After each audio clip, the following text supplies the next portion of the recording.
Hola, ¿qué tal? Bienvenidos a este espacio en donde vamos a hablar de música. Por supuesto, no es con la piel de gallina el programa de Irene, sino que es un programa en donde siempre aprendemos muchísimo con José Ramón Pardo. Pero antes de saludarle, voy a presentar a mi compañera Irene de Frutos. Irene, ¿qué tal? Bienvenida. Pues muy bien, como dices tú, no es con la piel de gallina, pero siempre que se habla de música a mí me gusta estar. Además, claro, me lo pedí el otro día, que había unos temas que iba a tratar José Ramón Pardo en los que yo quería estar.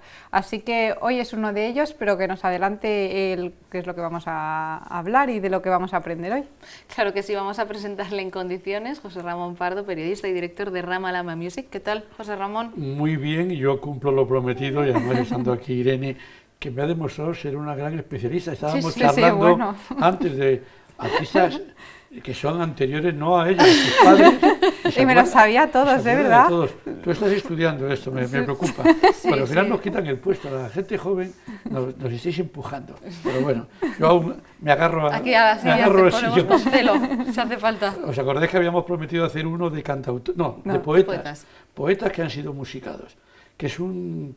A veces se musican poetas porque al artista le gusta y a veces por necesidad, todo hay que explicarlo. ¿Ah, sí? Sí. ¿Por necesidad? Por... Sí, mira, si queréis empezamos por la necesidad. Vale, venga, sí. Vale. Hablamos de Joan Manuel Serrat, hemos hablado, prácticamente sale en todos los programas. Sí. Bueno, Joan Manuel Serrat, después de grabar, de intentar ir a Eurovisión con el La La La y decir que no, que en catalán o no, la censura le prohibió uno a uno todo lo que decía que iba a grabar. Es decir, había que mandar primero las letras, luego el sonido y luego la portada. Triple censura. Y cuando mandaban unos textos y firmaba Serrat, denegado, y no le dejaban. ¿Ah, sí? Entonces su compañía primero pensó en una cosa, y lo hizo, que fue canciones tradicionales catalanas. El disco se llama Canciones Tradicionales. Entonces, claro, mandaba el baile de la cebada, el bal de la cebada, la presó del rey de Francia. Entonces, ¿y qué ponía debajo? Tradicional. Y naturalmente pasó censura. Cuando la cantó y lo oyeron, dijeron que no, que era de Serrat y que no. Entonces dijeron, está autorizados. No ha cambiado nada. Pues en la portada no puede ir Serrat. Dice, ¿cómo que no puede ir Serrat? No. Al final negociaron y sale una foto pequeña de él y todo lo demás blanco. ¿Ah, sí? Y después de ese, lo que hicieron fue lo mismo con Machado.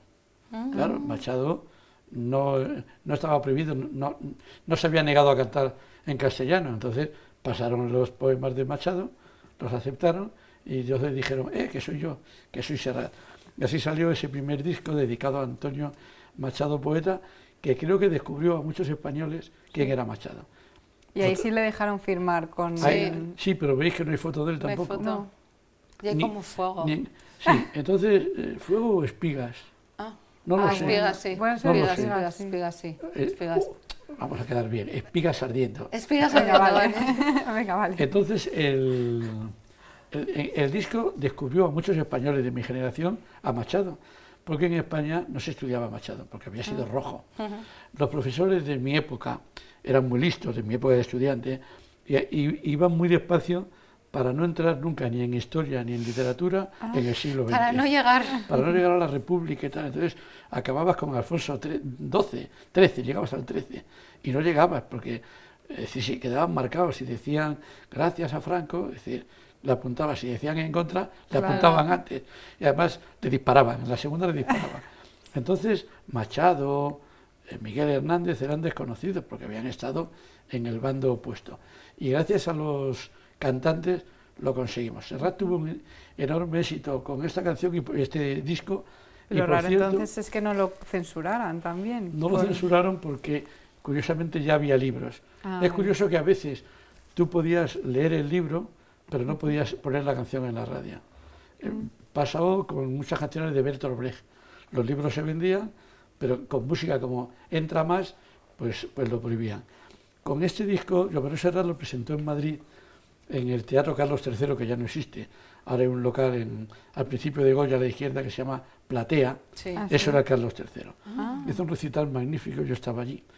Pero de pronto, cuando empezó aquello de caminante, no hay camino, se hace camino al andar, dio unos pasos hacia adelante con un foco y se cayó. Se cayó del escenario a la platea. Caminante, efectivamente no había camino. Bueno, entonces, imaginaos, todo el público no se veía nada. En el foso de los músicos. Nos levantamos todos y por suerte desde abajo había caído con el micro y siguió cantando. Dijimos, vivo está. Luego esa noche me lo encontré en una discoteca de Madrid, JJ, pero estás bien, dice, no, tengo todo el pecho vendado porque me da un golpe en las costillas y tal. Claro, es que se tuvo que hacer daño. Es que es duro cantar a los poetas. Bueno, madre mía. Y años después, y aquí está, grabó un disco también de Miguel Hernández, muy famoso, Las nanas de la cebolla, Elegía y demás, y también nos descubrió a Miguel Hernández. Hoy día, vosotras, chicas cultas que habéis estudiado, lo domináis, pero repito, en mi época, Garcilaso de la Vega era... Muy moderno ya. Yo creo que lo más moderno que teníamos era Rubén Darío. Es decir, la princesa está triste, que tendrá la princesa. Eso llamaba el modernismo y dice, ya he cumplido. Ya está, hasta aquí. Entonces llegaba ese momento y quedaban 2 semanas de clase. ¿Y qué hacía? Repasar.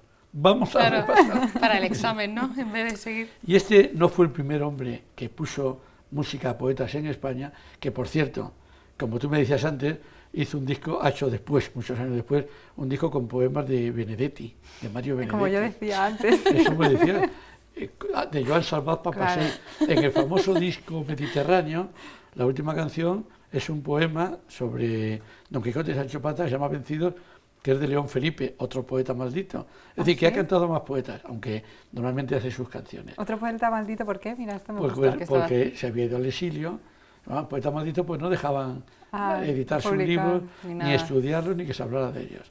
Que estáis viviendo una época muy buena, aprovechadla, que luego vendrán los que vengan. Bueno, esperemos que no. Para mí los primeros que pusieron música a poetas en España, bueno, en España y en Francia, fueron Paco Ibáñez en Francia. Vamos a hablar de Paco Ibáñez, luego hablo del otro. Paco Ibáñez es un español que emigró a Francia con su familia al acabar la guerra, porque había mucha gente que corría peligro, hubo una enorme emigración, sobre todo la guerra acabó tomando Cataluña y la toma de Cataluña empujó a muchos catalanes o gente que vivía en Cataluña, entre otros Antonio Machado, que luego que murió pocos días después y está enterrado en un pueblecito Coyur del sur de Francia, no en España, porque ya murió allí. Entonces Paco Ibáñez es de una de esas familias que, aunque nacido en España, que nació en Orihuela, la familia emigró y se fue a Francia. Y allí, siguiendo el ejemplo de un cantautor magnífico francés, se llama Georges Brassens, que había hecho además de sus poemas, había puesto música, por ejemplo, a Luis Aragón, que aunque se llame Luis y Aragón, es un poeta francés, pues Louis Aragón es igual.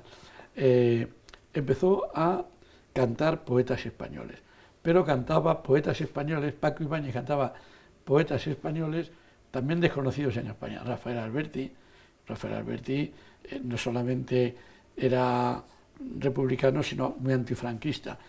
Y Gabriel Celaya, y entonces hizo unas canciones muy bonitas. La poesía es un arma cargada de futuro. Nunca iré a Granada. Ese es un poema de Alberti, que se negaba a ir a Granada porque en Granada habían matado a Lorca. Entonces dijo que nunca iría a Granada. Y de hecho vivía en el exilio en Roma. ¿Sí? Hasta que no murió Franco, no volvió a España. Entonces Paco Ibáñez hizo unos discos, se llamaba Los unos por los otros, o La poesía española de hoy, creo que tenemos alguna portada, aparecerá en algún momento Paco Ibáñez. Y esas canciones, esos poemas, bueno, sí conocéis uno seguro, porque de Miguel Hernández se llama Andaluces de Jaén.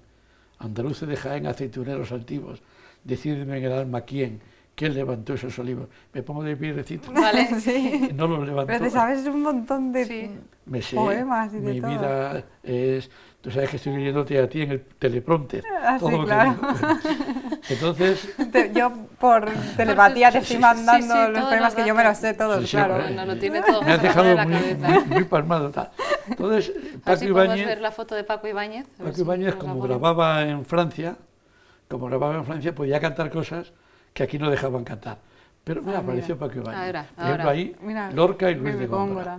Luis de Góngora no era maldito, Luis de Góngora era de la edad de oro, del siglo de oro de la literatura española, enemigo acérrimo de Quevedo. O Quevedo ¿Quién era el de la nariz pegado? Era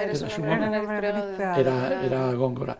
Pero curiosamente, si paseáis, y se lo recomiendo a todos los personas que están viéndonos, por el Madrid de las Letras, está la calle Cervantes, y entre la calle Cervantes y la calle Lope de Vega hay una calle que se llama calle Quevedo, y es muy corta, y en la esquina con Lope de Vega hay una placa que dice, esta fue la casa de Quevedo.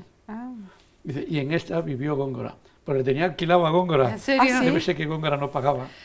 Por eso había rivalidad. Fue una época que si habéis estudiado el culteranismo y el conceptismo, uno se enrollaba mucho y el otro lo decía todo muy... Baltasar Gracián, los buenos y breves, dos veces buenos, y si me dejáis que me salga, claro. no hay nada más cursi que un poema de Góngora, del cual me acuerdo, son 4 versos solo, pero complicado, dice, era del año la estación florida en que el mentido robador de Europa, media luna las armas de su frente y el sol, todos los rayos de su pelo, luciente honor del cielo, en campos de zafiro paz estrellas. Madre mía. ¿Qué significa eso? Yo no me he enterado de nada. Era primavera y amanecía. Ahí ya está. Era del año la estación Florida. Es que lo de Góngora era muy... En pues que eso. el mentido, es decir, el que había mentido disfrazándose de toro, que era Júpiter, por eso dice, media luna las armas de su frente y el sol, porque representaba el sol, todos los rayos de su pelo, luciente honor del cielo, dice, en campos de zafiro, bueno, dice, mentido robador de Europa, se disfrazó de toro para ligar con Europa. Y al final dice, en campos de zafiro, que el zafiro es azul, cuando empieza a amanecer y el cielo se aclara un poco, parece color zafiro, el sol se va comiendo las estrellas. En campos de zafiro, paz estrellas. Poner música a eso, Madre mía, se lo vamos a llevar a Roberto Pascua. Y después de esta muestra absurda de culteranismo, vamos a seguir. Vamos a pasar a Alberto Cortés. Vale. Alberto Cortés es argentino, español también, vino a Europa con hemos hablado de él ya, con una embajada cultural argentina de músicos, cantantes, bailarines, con un espectáculo, y actuando en Bélgica, el director se marchó, le dejó tirados y se llevó el dinero y se llevó todo. Así de sencillo. Madre mía, qué horror, ¿no? Sí. Entonces, Alberto Cortés se quedó, junto con Carlos Montero, que era un guitarrista, se quedaron en Bélgica bastante tiempo, se casaron con sendas mujeres belgas y grabaron en Bélgica con éxito. Cuando él hizo el Suku Suku, le llaman el Mr. Suku Suku, es una cumbia. Y entonces, cuando vino a España, le cogió Hispavox, siempre salen compañías de discos, y la compañía Hispavox le hizo cantar primero una canción muy en la línea que se llama Las Palmeras, pero enseguida, y ahí están, unos discos que se llamaban Poemas y Canciones, volumen 1 y volumen 2. Y Atahualpa Yupanqui, es que ahí se juntan 3 discos. Atahualpa Yupanqui es un cantante, cantautor importantísimo en Argentina, autor de Los ejes de mi carreta, bueno, de muchas canciones también políticas, Milonga del payador perseguido, Milonga del peón de campo. Pero sobre todo, aquí está la época de las palmeras, Suku Suku. Pero sobre todo, en lo de los poemas, se presentó en el Teatro La Zarzuela de Madrid con un espectáculo cantando a Lope de Vega, a Machado, a Quevedo, a gente muy importante que nadie pensaba que se les podía poner música. Y sin embargo, fue el primero.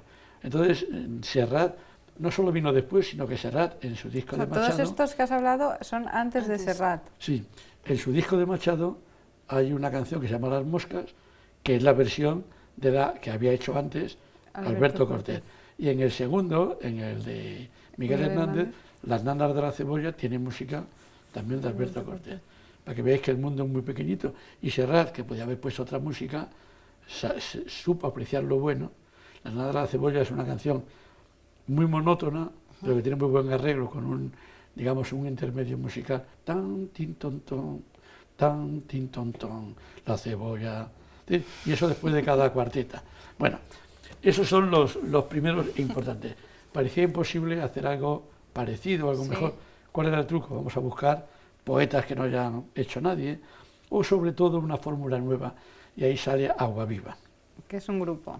Es un grupo, fue un grupo. Bueno. Un grupo por el que han pasado 50 personas, porque era un grupo, claro, los grupos tan numerosos no dan de comer, porque aunque te paguen mucho, repartir entre muchos, y sobre todo, ¿quién te va a contratar si tiene que pagar 12 viajes, 12 hoteles, 12 desayunos? Entonces era muy difícil. Por eso eran aficionados universitarios. Esto fue una idea de Manolo Díaz, cantautor español, luego presidente de compañía de discos, y Agua Viva salía con una canción que les costó mucho esfuerzo, que se llama Poetas Andaluces. Alberti, que era poeta y andaluz y estaba emigrado en Roma, el año 50 había hecho una canción terrible contra los poetas andaluces de ahora, de entonces, porque parecía que eran unos poetas mansos, no se atrevían a protestar. Decía que cantan los poetas andaluces de ahora, no cantan tal, pero bueno, cuando ellos le piden en el año 70 que quieren grabar esa canción, él dice que no. Y dicen, van a verle a Roma y no da permiso. ¿Por qué? ¿Sí?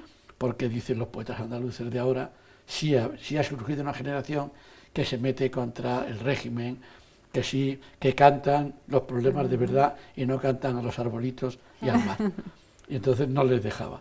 Y al final, que solamente aparece en la primera edición, en el primer álbum, pone, en las demás ha desaparecido, pone poeta, ese es el segundo álbum de Agua Viva, en el primero, que es una mezcla de 3, Sí. pone Poetas Andaluces 1950. Lo exigió él. Aquí en ese está. álbum que se llama Cada vez más cerca, está puesto dentro de ese álbum. En los posteriores nadie pone lo de 1950 porque ya se conoce la historia. Lo grabaron cuando faltaban 5 años para que cambiara el régimen, es decir, en el año 70. Y esta canción tuvo muchísimo éxito fuera de España, muchísimo. Y pese a que eran muchos, hicieron gira por Europa, cantaron en Holanda y hasta fueron a cantar al Festival de San Remo. Ah, sí. Y pasaron a la final, no ganaron, pero era la época que en San Remo se cantaba una canción por un italiano y otra por un extranjero. Entonces ellos ahí cantaron también Los Bravos, haya cantado Bertín Osborne, pero haya cantado Polanca, Benny King, Louis Armstrong, gente muy importante de todo el mundo. Agua Viva, ¿por qué sé tanto de Agua Viva? Tú me debías preguntar, Irene, pregúntame, ¿por qué sabes tanto? ¿Por qué sabes tanto, José Porque en Ramón, el de primer Agua Viva? grupo, en el primer disco, ¿Estabas tú en ese estaba grupo? mi hermana y mi cuñado. Mi hermana no canta nada, peor que yo, que ya es difícil. Pero era la que Tú le no llevaba. cantas mal. No. Muchas gracias, pero tampoco bien. No, pero es verdad que muchas veces nos canta José Ramón. Sí. Y no canta mal. Afino. Hombre, Ahora llevas se el defiendes, ritmo y claro. En no es una toda- marcha que vamos. Sí, voy a cantar cosas de Erwin and Fire. Do you remember? Bueno, Ah, es muy buena. cantan en Vitoria el mes de junio en el Festival de Jazz de Vitoria. ¿Ah, sí? Que lo sepáis. O Bueno, han cantado, yo no sé, ya estoy loco con la fecha. Bueno, en ese grupo mi hermana era mi cuñado, José A Mari, ver, sí, volvemos. era uno de los que cantaban y recitaba, porque el truco de estos fue que en todas las canciones a las que ponían música se recitaba sin música entero. Es decir, un señor decía, ¿qué cantan los poetas andaluces de ahora? Entonces, ¿qué cantan los poetas? Entonces estaba muy bien mezclada Ajá. la música con el texto.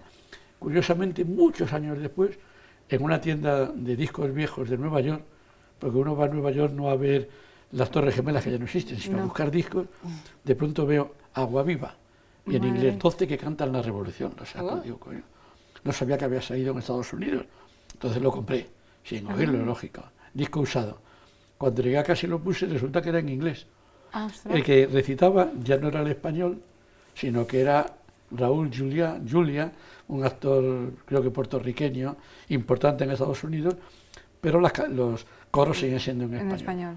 Lo puse en la radio, qué descubrimiento y tal, y no sabes quién me llamó. ¿Quién? Todos los Agua Viva. Oye, ¿de dónde has sacado eso?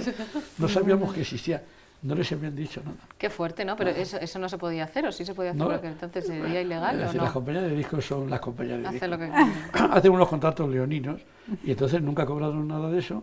Supongo que lo sabría el presidente de la compañía, que fue el que los vendió los derechos, pero bueno. Nunca se imaginaron que José Ramón Pardo iba Iba a a encontrar encontrar el disco en Nueva York, Ya que lo iba a casualidad, poner en la porque radio. iba a buscar otra cosa y la encontré, pero encontré eso, como siempre miras y tal. Creo que vamos mal de tiempo. No lo sé. No lo sabes, vale. Me alegro. Entonces quería hablar de otro cantante español que empezó en París también. Se llama Amancio Prada. Ajá. Amancio Prada es leonés del Bierzo y también emigró a París, igual que Ismael, del que hemos hablado también, perdón, cuando hemos hablado de folk. los dos empezaron a cantar en París y ahí podían cantar de todo. Ismael hizo un disco magnífico que se llamaba Florilegio de España, Canciones del Pueblo, Canciones del Rey, donde había poemas, y ganó el gran premio del disco francés, siendo español.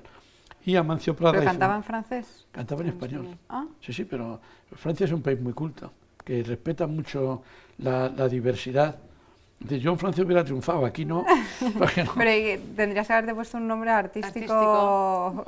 Rocío Dúrcal. No. No sé. Lo que... José Raymond, Raymond. para no dejarlo. Pero ese ya si fuera en existía, Inglaterra, ¿no? Pardos y Brown. Raymond Brown.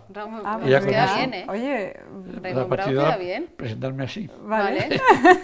Bueno, Vamos a cambiar los rótulos. Amancio Prada grabó su primer disco en París, creo que se llamaba Vida o Muerte, y era muy revolucionario. Luego, al venir a España, se hizo mucho más poético y delicado. Sacó un disco a... Han puesto Raymond por mí, pero no estamos hablando de Raymond todavía. Raymond soy yo, ahora es Amancio Prada. Entonces empezó a cantar canciones, por ejemplo, un álbum entero dedicado a canciones de Rosalía de Castro. Y de ahí salió un número fuerte, incluso en ventas pop, se llamaba Adiós ríos, adiós fontes. Luego hizo un disco que grande, que las dos caras cogían a la vez el cántico espiritual de San Juan de la Cruz, y lo cantaba en conciertos, 30 minutos una canción. Ahí se rompe las cosas que decía, las cosas que decía Víctor Manuel. La profesión de cantante es la mejor del mundo. Y le pregunté por qué.